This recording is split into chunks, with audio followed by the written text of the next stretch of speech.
The king's palace. The arrival of Princess Azurine and of Prince Belazora. The king announces to the company the betrothal of the princess, his daughter, with the young prince.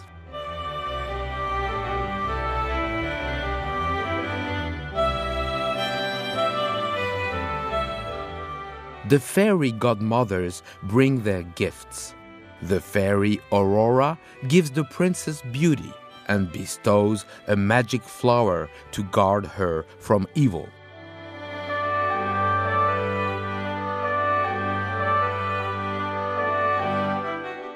Everybody is rejoicing when suddenly enters the witch whom the king has forgotten to invite. In spite of the excuses of the prince, the old witch declares that she will avenge herself.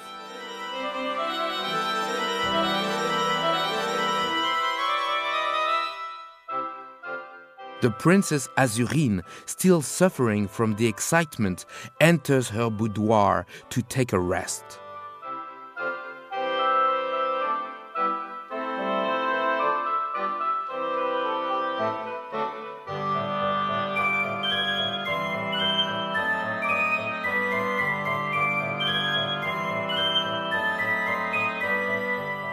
The princess gets into a bed in the shape of a shell and supported by cupids, and soon falls to sleep.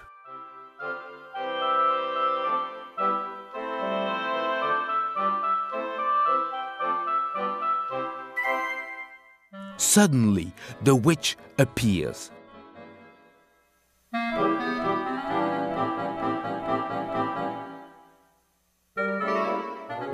She pulls the magic flower from the princess's hand and tears it to bits.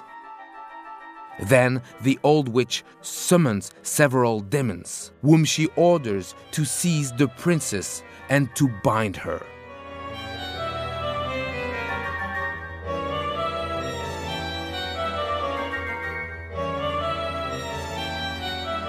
The witch then orders a chariot drawn by fantastical animals. In spite of her cries, the princess is fastened into the car.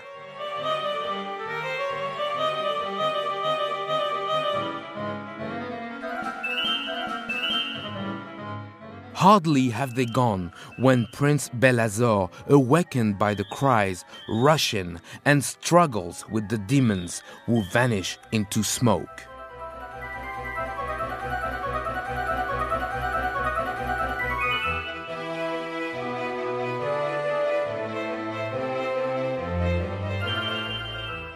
The people of the castle ascend to the upper platform. Suddenly, they perceive in the heavens the fantastical cortege bearing away the weeping princess. The prince sickens at the sight, but encouraged by the lords about him, vows he will again find his fiancée.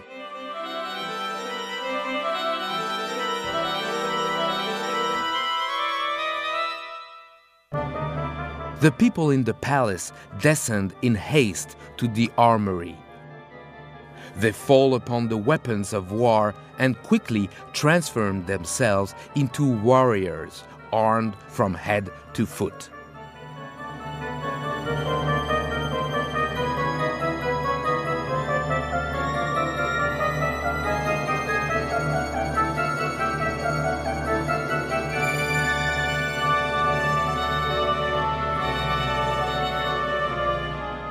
Following after his comrades, Prince Belazora is stopped by the witch. Laughing at his preparation, she announces that they are useless. She gestures, and immediately one side of the armory fades into an inaccessible rock. On its summit, a tower with not a single door or window. The prince sees the demons draw near to the tower, dragging the chariot of fire.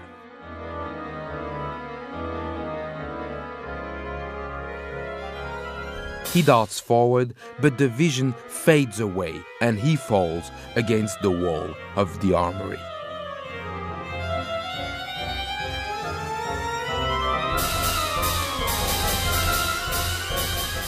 Fortunately, the good fairy Aurora appears and frees the prince.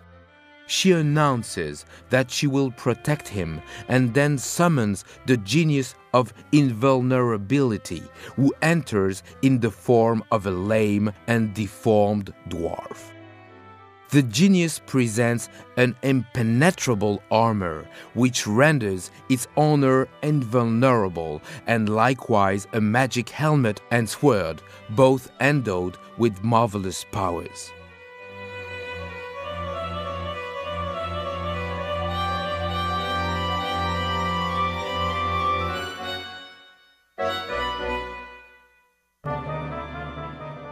The docks of a port on the ocean. The sailors of the Royal Navy are making final preparations before weighing anchor. The prince and his suite hasten aboard the galley, for Aurora has told the prince that the princess is shut up in the tower in the midst of the ocean.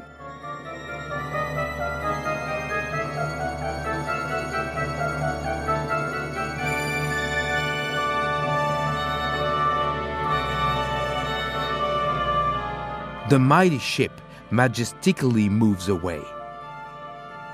Hardly has it gone when the witch appears upon the dock. She laughs fiendishly and sets loose the elements upon the royal galley.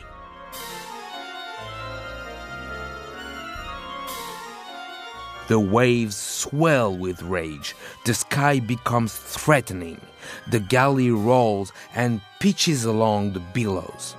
The storm bursts forth with fury.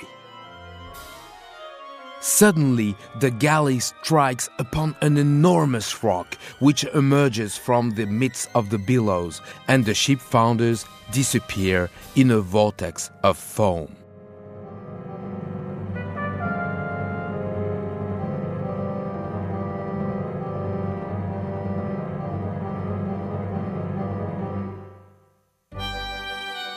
Some water nymphs, attendants at the court of Neptune, visit the remain of the wreck so as to support to their lord, the god of the sea. The fairy of the waters, urged by Aurora, come to their aid.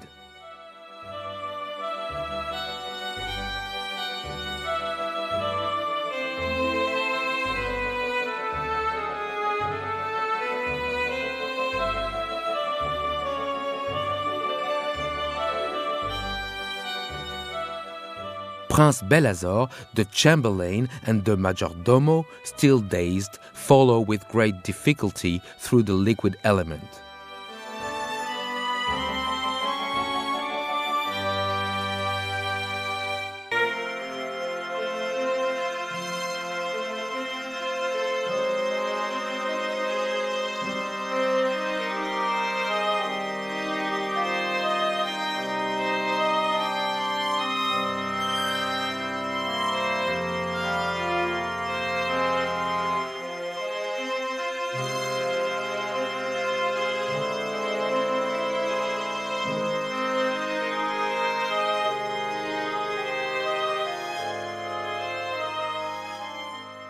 The submarine algae, flowers, and coral gradually settle beneath the ocean bed and reveal an azure grotto of dazzling beauty.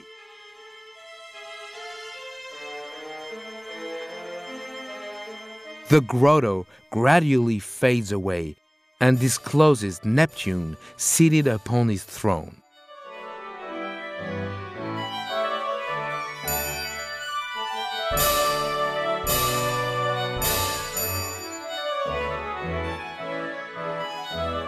Prince Belazora arrives, accompanied by the fairy and escorted by large lobsters, Neptune's guards. The prince begs Neptune to have pity on him and permit him to return to the land and the open air. Touched by the misfortune of the young prince, Neptune orders to advance the maritime omnibus, a whale of natural proportions. Neptune tells them not to hesitate, so they permit themselves to be swallowed one by one without protest.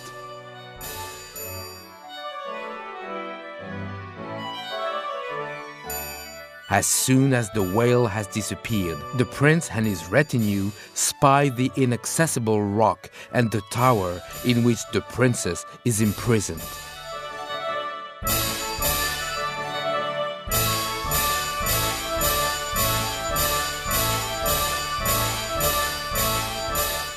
It is isolated in the ocean, and they do not know how to reach it.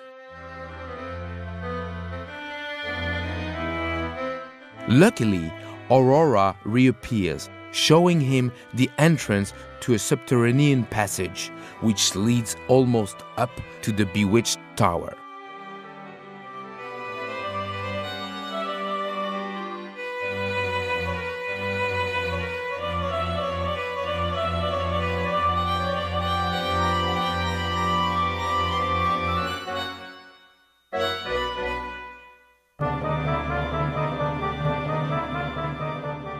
Alas, sea still separates the prince from his beloved.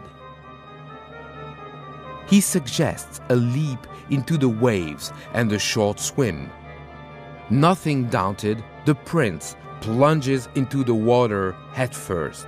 The witch, maddened from rage, would have followed the prince had Aurora not fortunately intervened. After a hard struggle, the prince swims to the foot of the longed-for rock.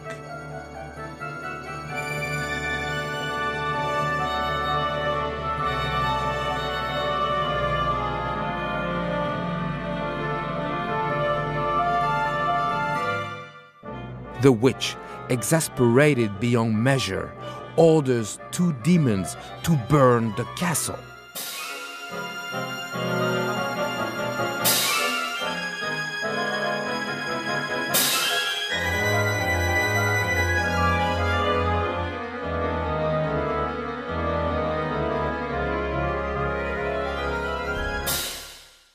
The prince descends the stairs, bearing in his arms the princess in a faint.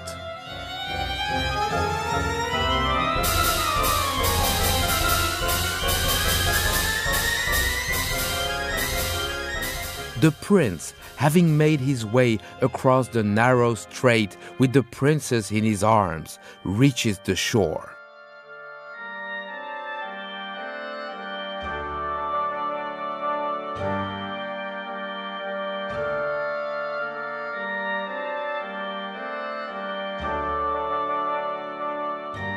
The witch appears and tries to avenge herself by throwing the prince into the sea. But Aurora frustrates her vain efforts by shutting up in a cask the old witch and throwing her into the ocean.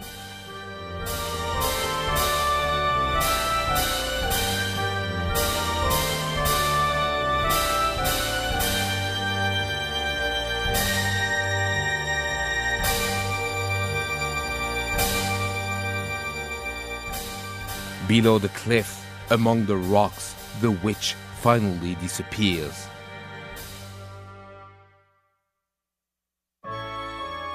Upon the terrace of the palace, the vassals, noblemen, and other personages of court are assembled. The king in royal robes, the queen, and the princess await upon a balcony the solemn entry of Belazora and Azurine. The crowd shout forth their delight.